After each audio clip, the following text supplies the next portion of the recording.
지금 전 세계에은 시장이 요동치고 있습니다. 그런데 이 혼란의 중심에는 중국 정부가 있습니다. 세계 최대의 은 정령국인 중국이 왜 자국의 은 가격이 오르는 걸 막으려 할까요? 답은 간단합니다. 은은 태양광 패널, 전기차, 반도체에 들어가는 핵심 소재거든요. 은값이 오르면 중국 제품의 가격 경쟁력이 무너집니다. 그래서 중국 정부는 장이 끝나자마자 기습적으로 증거금을 올리고 투자자들을 강제 청산시켜 가격을 끌어내립니다. 오늘은 중국이 은 시장을 어떻게 통제하고 있는지 그 이면의 경제 전략을 낱낱이 파헤쳐 보겠습니다. 중국 정부가 엔 가격을 제압하는 방식은 두 가지입니다. 첫 번째 무기는 증거금 폭탄이죠. 선물 시장에서 거래하려면 일정 금액을 담보로 맡겨야 하는데 이걸 증거금이라고 부릅니다. 중국은 이 증거금을 빠르게 그리고 반복적으로 올려버립니다. 투자자들이 추가 자금을 준비할 시간도 주지 않고요. 그럼 돈을 못 구한 사람들은 어떻게 될까요? 포지션이 강제로 정리됩니다. 매도 물량이 쏟아지면서 가격은 곤두박질치죠. 두 번째 무기는 더 강력합니다. 바로 실물 인도 차단입니다. 개인 투자자는 선물 시장에 참여할 수는 있지만 만기 3일 전에는 무조건 나가야 합니다.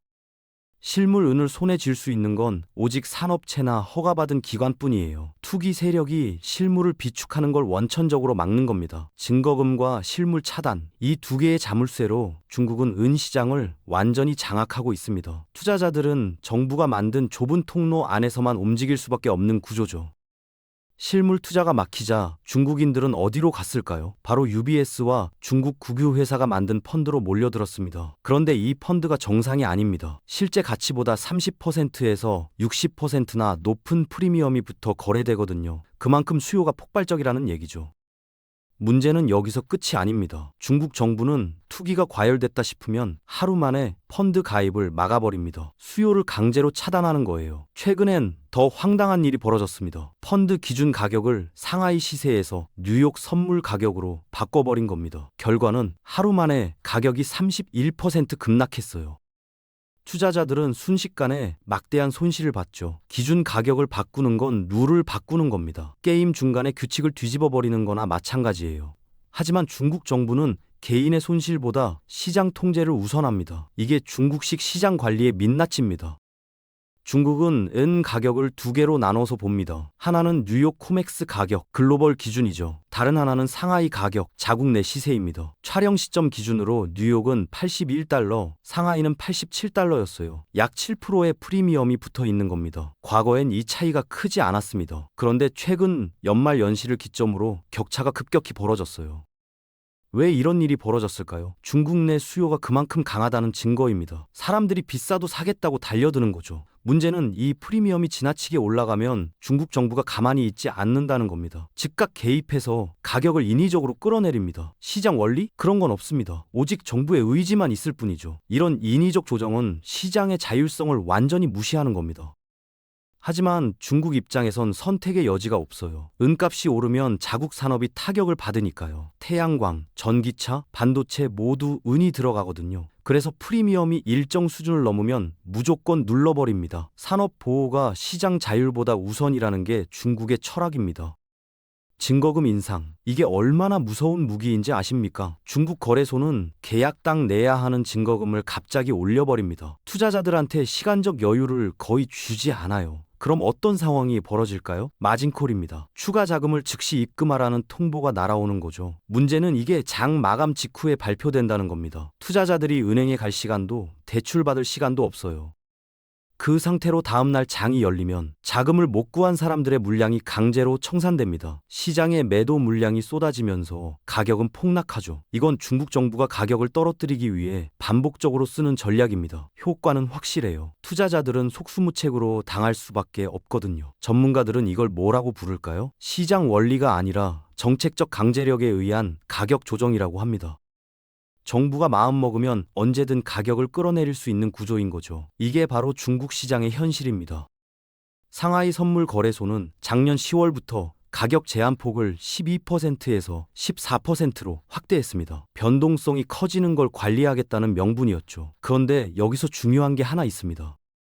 증거금을 거래 주체별로 다르게 매긴다는 겁니다. 실물을 쓰는 기업의 해지 거래에는 낮은 증거금을, 개인의 투기 거래에는 높은 증거금을 부과해요. 산업용 애완 수요를 우선적으로 보호하겠다는 의도죠. 올해 초 금과 은 가격이 특정 임계치를 돌파하자 중국 정부는 야간에 긴급 발표를 했습니다. 증거금을 즉각 추가 인상한다고요? 현재 중국의 증거금 수준은 불과 몇 달 전보다 2배 이상 올랐어요. 레버리지를 크게 축소시킨 겁니다. 같은 돈으로 거래할 수 있는 물량이 절반으로 줄어든 거죠. 이게 무슨 의미일까요? 투자자들의 수익 기회도 반으로 줄었다는 얘기입니다. 정부 입장에선 투기 세력을 압박하는 효과적인 수단이지만 개인 투자자들은 점점 더 좁은 공간으로 내몰리고 있는 겁니다. 은 시장엔 흥미로운 패턴이 하나 있습니다. 미국 장에서는 잠잠하다가 아시아 시간대에 가격이 폭등하는 거예요. 왜 그럴까요? 중국 투자자들이 몰리기 때문입니다. 중국인들의 은 매수 열기가 그만큼 뜨겁다는 증거죠. 그런데 중국 정부는 이걸 그냥 두고 보지 않습니다. 하루가 멀다 하고 증거금을 올리면서 아시아발 가격 상승을 억제하고 있어요. 재밌는 건 뭐냐면요. 증거금을 계속 올렸는데도 가격이 버티고 있다는 겁니다. 이게 뭘 의미할까요? 실제 투자자들의 매수세가 엄청나게 강력하다는 거예요. 정부가 아무리 눌러도 수요가 꺾이지 않는 겁니다. 중국의 가격 억제 노력은 뉴욕 CME 거래소 못지않게 공격적입니다. 어쩌면 더 광범위하죠. 지금 은 시장은 정부의 압박과 투자자의 기세가 정면으로 충돌하는 팽팽한 긴장 상태입니다. 누가 이길까요? 정부의 통제력일까요? 아니면 투자자들의 수요일까요? 이 싸움의 결과가 앞으로 은 가격의 향방을 결정할 겁니다. 미국이나 영국은 만기 시 개인이 현물을 인도받을 수 있습니다. 하지만 중국은 이걸 법적으로 원천 봉쇄했어요. 개인 투자자는 만기 3일 전에 무조건 포지션을 정리해야 합니다. 2월, 즉 롤오버조차 안 됩니다. 매달 새로 진입해야 하는 거죠. 엄청나게 번거로운 구조예요. 이게 단순한 가격 조절보다 훨씬 더 강력한 압박이 됩니다. 심리적으로도 물리적으로도요. 한국 투자자들은 만기가 되면 다음 달로 이월할 수 있습니다. 하지만 중국 투자자들은 그럴 수 없어요. 매번 청산하고 다시 들어와야 하니까 거래 비용도 2배로 듭니다. 결과적으로 중국 개인 투자자들은 타국 투자자들에 비해 엄청나게 열악한 환경에 처해 있는 겁니다. 왜 이렇게까지 할까요? 정부는 실물 은이 투기 시장으로 흘러나가는 걸 절대 용납하지 않습니다. 퇴로를 완전히 차단하는 거죠. 은은 오직 산업용으로만 쓰여야 한다는 게 중국의 확고한 원칙입니다. 이 원칙 앞에서 개인의 투자 자유 같은 건 고려 대상이 아닙니다. 그럼 법인을 만들어서 실물을 받으면 되지 않을까요? 안 됩니다. 기업이라고 해도 실물을 인도받으려면 세금, 인보이스, 불법 자금 증빙 등 까다로운 절차를 통과해야 해요. 개인이 법인을 만들어서 편법으로 실물을 받으려 해도 소용없습니다. 정당한 사업 목적을 입증해야 하거든요. 태양광 패널을 만든다든지 전기차 부품을 생산한다든지 하는 실제 산업 용도 말이죠. 증명 못하면 불가능합니다. 중국 정부는 실물 은이 자금 세탁이나 해외 유출에 악용되는 걸 극도로 경계합니다. 그래서 모든 유통 과정을 철저히 감독해요. 규정에 따르면 만기 전 미결제 포지션을 0으로 만들지 않은 개인의 물량은 거래소가 강제로 청산 처리합니다. 예외는 없어요. 은은 오직 산업용 수요로만 쓰여야 한다는 게 중국의 국가 정책입니다. 이 정책이 실물 시장 전체를 지배하고 있죠. 투자자들은 이 거대한 벽 앞에서 속수무책입니다. 실물을 손에 쥐고 싶어도 쥘 수 없는 구조. 이게 중국 은 시장의 현실입니다.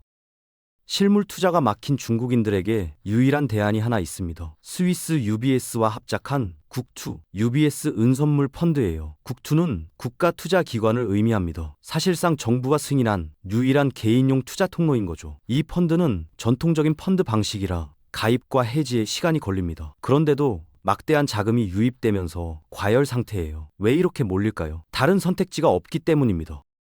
문제는 이 펀드가 주식 ETF처럼 즉시 현금화가 안 된다는 겁니다. 가격이 급락해도 바로 팔 수가 없어요. 대응 속도가 엄청나게 느린 거죠. 변동성 장세에서 개인들이 대처하기 정말 어렵습니다. 그런데 왜 중국 정부는 ETF를 도입하지 않을까요? 의도적으로 지연시키고 있다는 분석이 많습니다. ETF를 내놓으면 너무 많은 사람들이 몰릴 거거든요. 정부 입장에선 통제가 어려워지는 거죠. 그래서 일부러 불편한 펀드 형태만 허용하는 겁니다. 투자는 할 수 있게 해주되 너무 쉽게 하지는 못하게 만드는 거예요. 이것도 일종의 통제 전략입니다.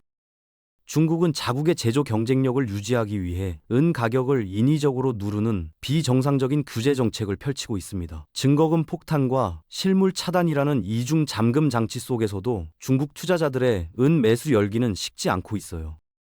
이게 뭘 의미할까요? 수요는 억눌려 있지만 사라지지 않았다는 겁니다. 중국의 강력한 억제책은 글로벌 은 가격의 하방 압력으로 작용하지만 동시에 잠재적 수요의 폭발 가능성도 내포합니다. 결국 은 가격의 향방은 중국의 정책적 압박과 글로벌 산업 수요 간의 힘겨루기에서 결정될 겁니다. 지금은 정부가 우위를 점하고 있지만 균형은 언젠가 깨질 수 있습니다.